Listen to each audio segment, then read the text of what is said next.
एक बार की बात है। एक गांव में एक किसान रहता था। उस किसान को जानवर पालने का बहुत शौक था। उसके पास पहले से ही बहुत सारी भैंसें थी जिनका दूध बेचकर वो अपना घर चलाया करता था।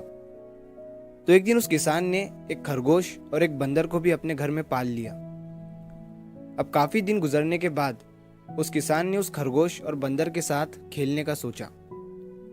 उस किसान ने अपने खेत में बहुत सारे छोटे छोटे गड्ढे कर दिए और फिर उन गड्ढों पर मिट्टी डालकर उन गड्ढों को बंद कर दिया और किसी एक गड्ढे में उस किसान ने एक गाजर को छुपा दिया।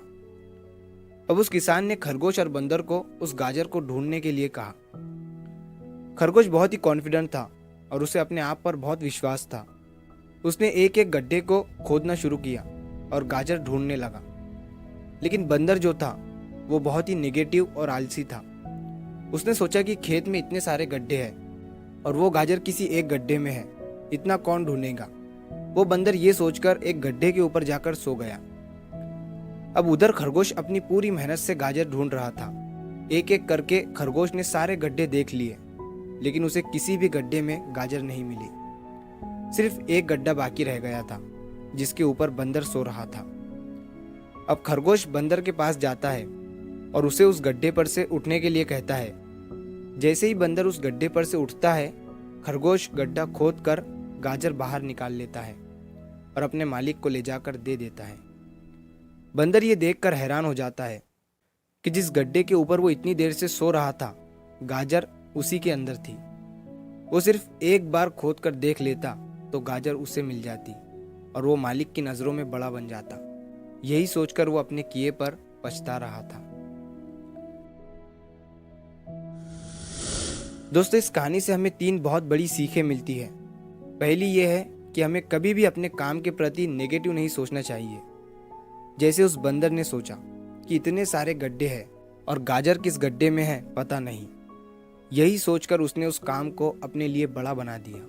और दूसरी सीख हमें इस कहानी से ये मिलती है कि हमें एटलीस्ट कोशिश भी तो करनी चाहिए, क्योंकि हम जब तक कोशिश नहीं करेंगे किस्मत भी हमारा साथ नहीं देंगी। अगर वो बंदर जिस गड्ढे पर सोया हुआ था वहां से ही गाजर को ढूंढना शुरू करता तो उसे गाजर मिल जाती, लेकिन उसने कोशिश ही नहीं किया। और तीसरी सीख हमें इस कहानी से ये मिलती है कि हमें जल्दी हार नहीं माननी चाहिए। अब हमें नहीं पता कि हमें अपने काम में कौन से साल में कामयाबी मिलेंगी। वो 2025 हो सकता है, 2030 हो सकता है या 2032 भी हो सकता है, लेकिन हमें कामयाबी तभी मिलेंगी जब हम पॉजिटिव सोच के साथ कोशिश करते रहेंगे और हार नहीं मानेंगे। तो अगर आप इस कहानी को और भी लोगों तक पहुंचाना चाहते हो तो इस वीडियो को लाइक करो ताकि YouTube इस वीडियो को और भी लोगों तक पहुंचाए। और अगर कहानी अच्छी लगी हो तो हमारे चैनल को सब्सक्राइब ज़रूर करिए। मिलता हूं मैं अगली बार इसी तरह की कहानी के साथ।